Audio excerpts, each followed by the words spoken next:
Hey guys, AuspiciousAussie here, and welcome to episode 1 of the San Marino Challenge for FM19.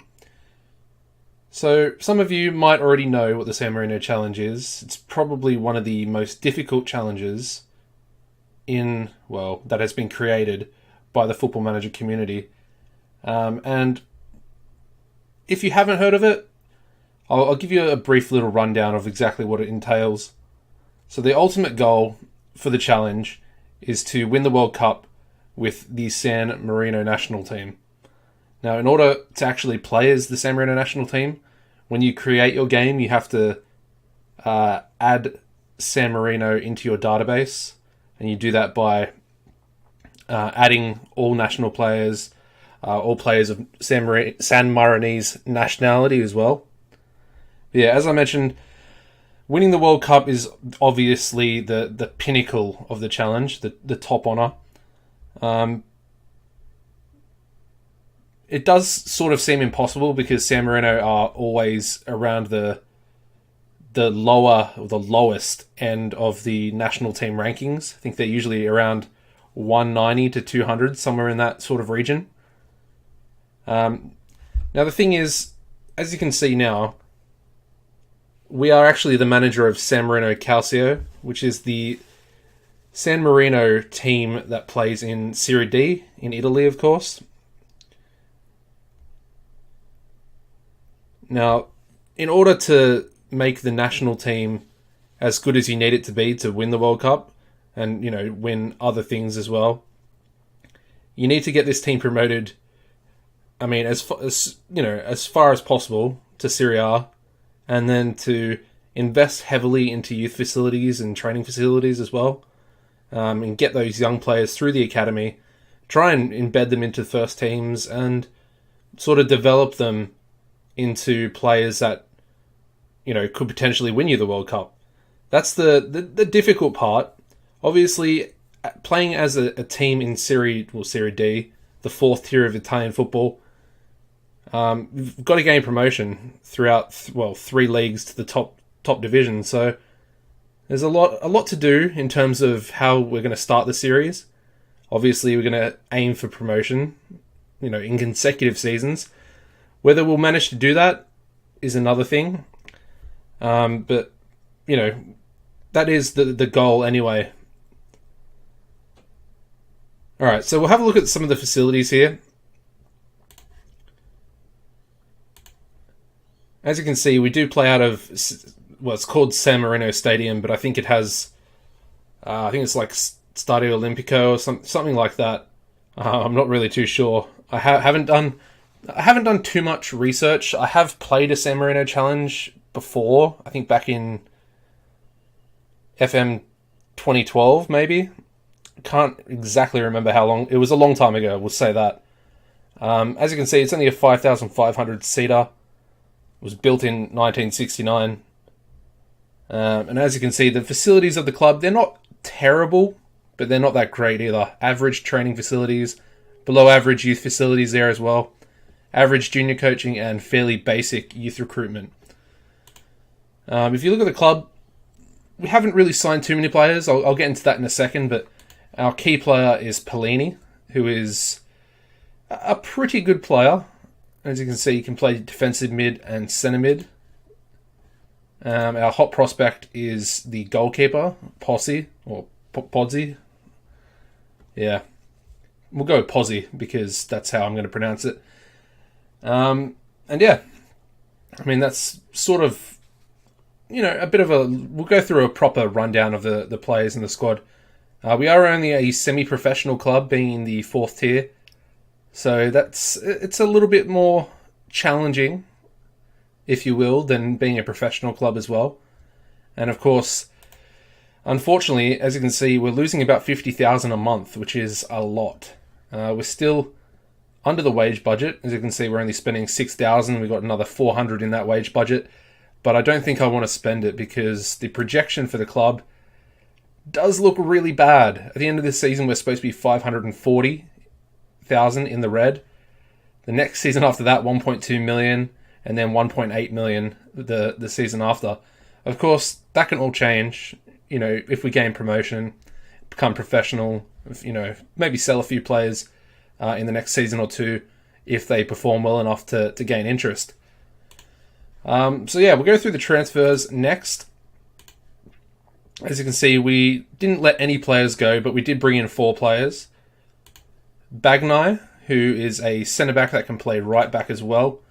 He's going to be a starting centre-back. He's on a non-contract, so he only gets paid when he, of course, appears in the first team.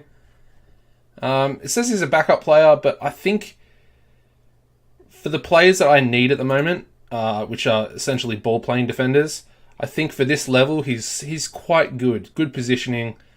He's lacking physicals a lot, but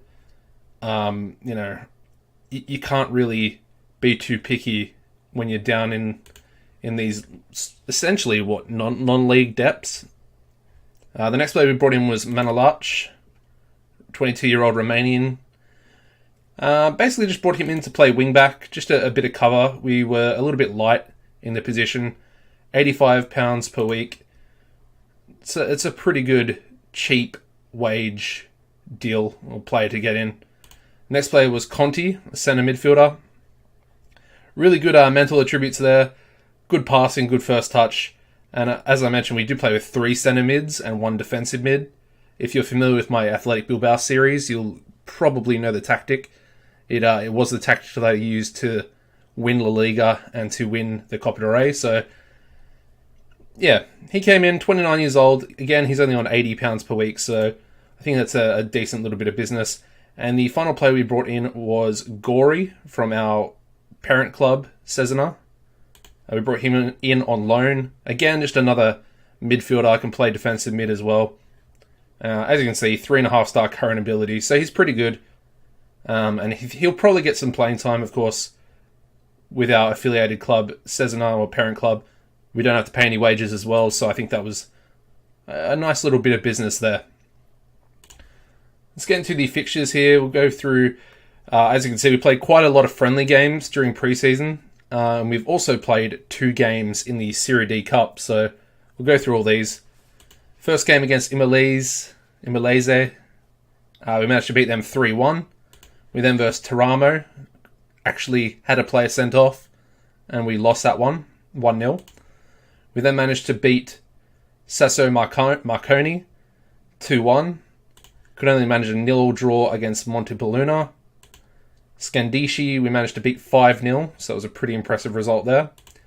Mesese, we could only beat 1-0, despite them having a player sent off. We then managed to beat Villafranco Veronese, 2-0. And the final friendly game was a 3-2 victory over Medina. So a pretty decent team. I've heard of them before. I think what division are they in? They are in Serie D, but I believe they're in... Hold on a second. Let me have a look. Yeah, so they were in Serie A quite a few years ago. Serie B as well for a while.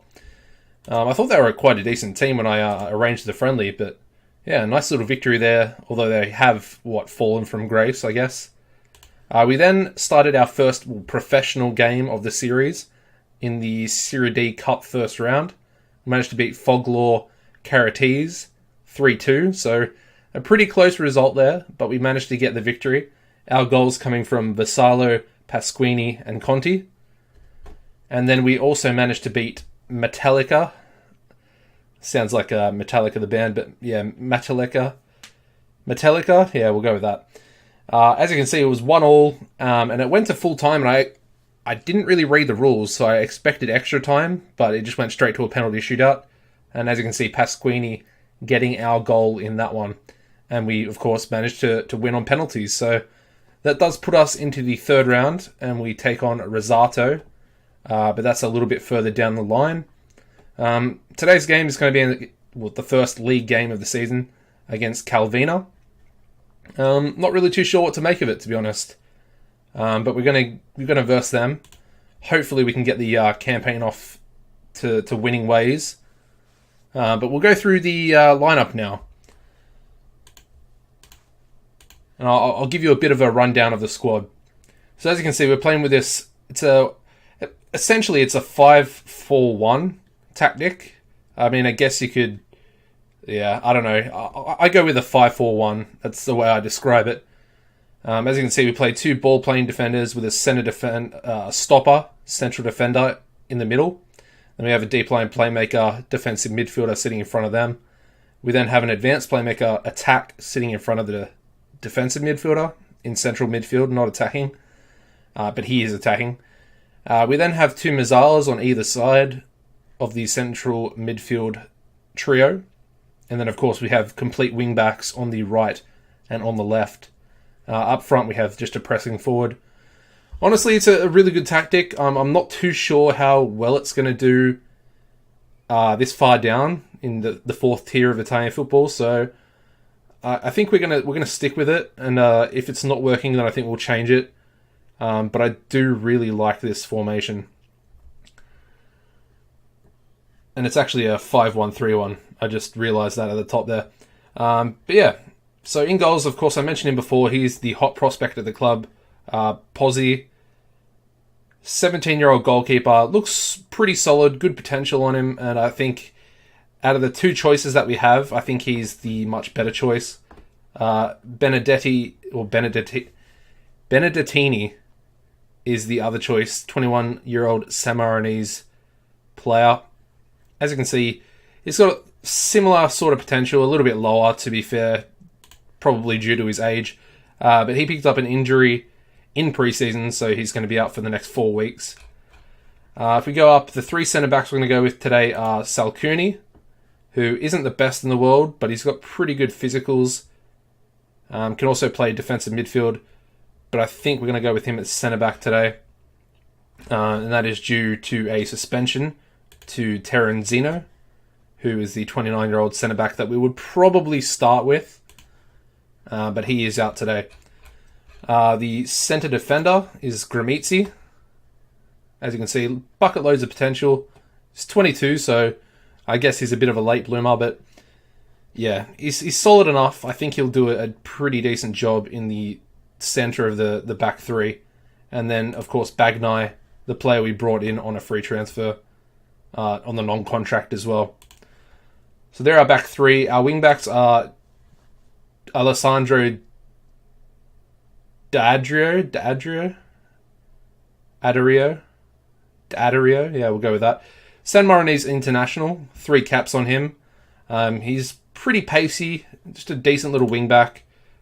I'm pretty happy with him, to actually have San Marino players that are in the team, because most of them are Italian, which is interesting because, of course, we're playing in the Italian leagues. But yeah, he's a pretty good right wing back. We've got Manolach, of course, the Romanian player we brought in.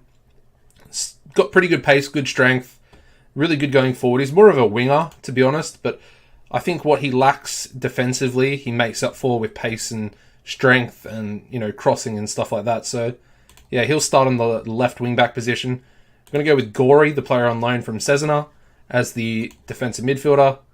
We've got Gasperi on the right as the right Mazzala.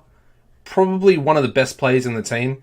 He's on 525 per week, but he's only 21 years old, so I think he's going to do a good job. I actually offered him a new contract on the same wages. I think he asked for a bit higher appearance fee, but we have managed to get him on a 5-year contract, and he is probably one of the best players in the team. So yeah, we then have Conti, of course, the other player I brought in. He'll be playing as the advanced playmaker, and Evaristi will be on the left as the left-sided Mazzala. Just a decent little prospect, 18 years old, still on a youth contract, a little bit of potential, but we'll just have to wait and see how he goes. And up front, we're going to go with Vassallo. He's got good pace, good finishing, good heading. I think he'll be able to score quite a few goals this season. Well, I hope he will anyway. The bench day will be Mazzotti. Not a great player. He's got a bit of pace, but that's about it. Gorino, who's an average at best centre-back. We've got Marconi, who's a left wing-back. Well, we're training him to try and be natural in that position. He's not too bad, so I think we have good competition for that left wing-back slot. We've got Mingucci, who is the right-sided, can play on the left side as well. So I think he's pretty good. Again, got a lot of pace, somewhat solid defensively. I got Pellini, who is a very good central midfielder. Honestly, I'm tempted to play him, and I think we might actually do that. I think he did suffer from an injury. We might play him for Evaristi there, because Evaristi didn't really play too well in the cup game. So yeah, Canoni will be another midfielder. Not really too sure about this guy. He's got a lot of 8s and 10s, so he's pretty average all over the board, but I'm just not too sold on him, to be honest. And the striker on the bench will be Gavoci. Yeah, Rivellino. Apparently he's Albanian, but I believe he was born in Italy. No, he was born in Albania, but he has Italian nationality. Okay, so that'll be the squad for today's game.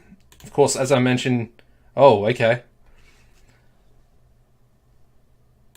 Oh, maybe... Yeah, I think that's why I actually had him in there.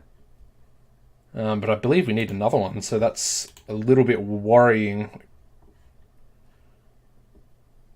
No, that's all good. Alright. Oh, no, it's not.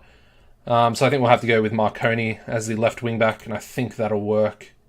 Yeah, it will. As I mentioned, it's the first game of the season. It's kind of a... Just going to tell the boys to play their natural game. It's kind of a bit of an unknown to an extent. Of course, we have played the 2 other Serie D teams, but to finally get our campaign underway for the entire challenge, this is going to be a long-term series as well. So it's going to be quite a lot of episodes in the future. And of course, this series will be coming out. I aim to get an episode out every other day. So, with 1 day break in between episodes. But sometimes I don't manage to... Oh, wow.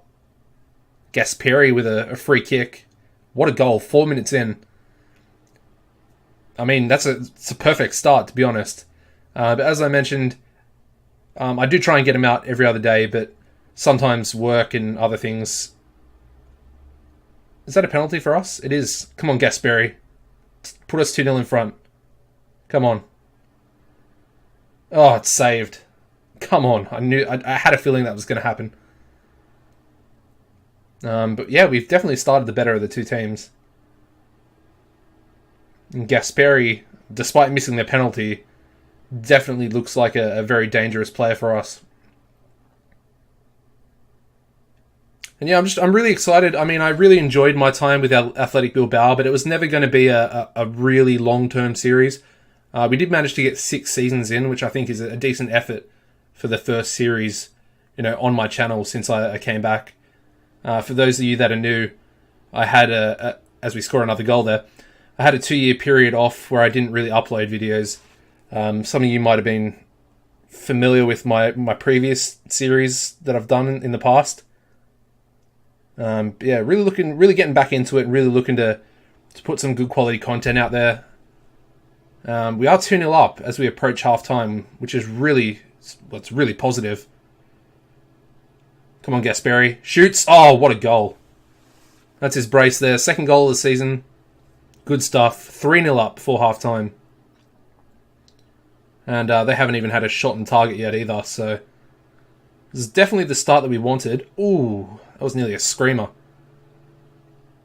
But we're definitely playing a lot better than them. As you can see, a lot of their ratings for their team are 6.3, 6.2. But yeah, what a brilliant first half. Essentially, we could be 4-0 up if Gasperi didn't miss that penalty. He would have a hat-trick now as well, which is crazy. But yeah, I mean, definitely a positive result. Gasperi with a free kick. Oh, and he scores. That's his hat-trick. Well done, mate. Well done.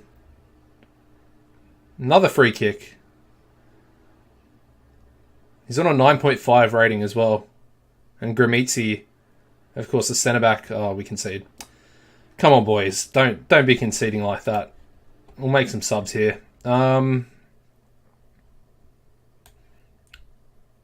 Yeah, we'll take Gasperi off. Why not? We'll bring Pellini on. And I think we'll bring Gavoci on as well. just to try and give him a bit more match fitness going forward.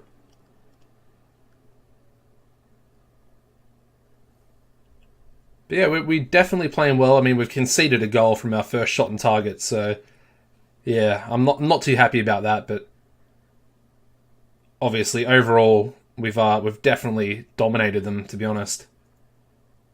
And it's a good. Oh, that's a good save there by the keeper. Yeah, what a great start to the series as well. If you're enjoying it, guys, when you're pumped to see where the series actually goes, then please drop a like. Subscribe as well if you haven't already, or if you're a new viewer. That would be very much appreciated by me. But yeah, 4-1 victory. Brilliant result.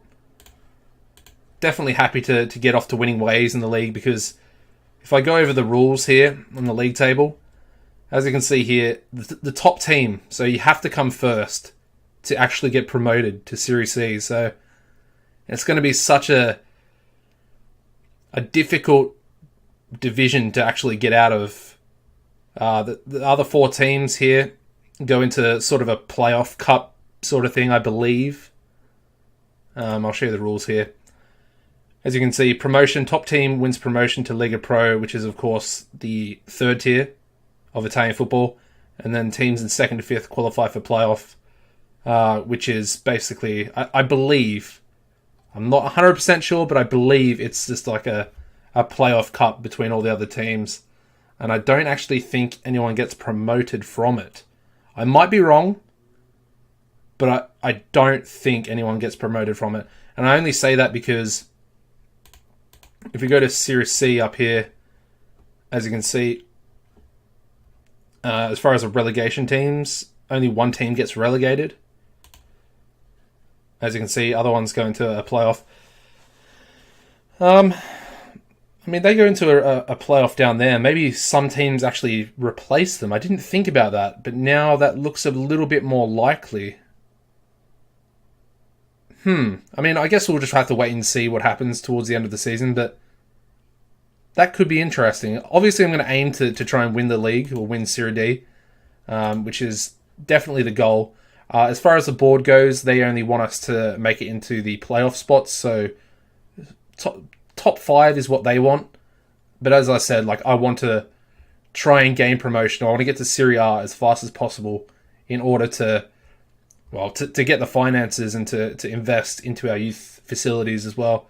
I think that'd be the best way possible to try and bed the international side of things with some quality players. But yeah, that's going to wrap this episode up, guys. I hope you have enjoyed. It's been somewhat of a long first episode, but I feel like it's given you guys a good introduction into what the San Marino Challenge is, if you don't already, or you didn't already know what it was. And as I said, I'm really, really looking forward to it. I want to complete it, but we're going to try and do everything possible to try and do that. But it is at least a 30-year or 30-season series. So, yeah. Hope you enjoy. Hope you subscribe. And I'll see you next time, guys. Goodbye.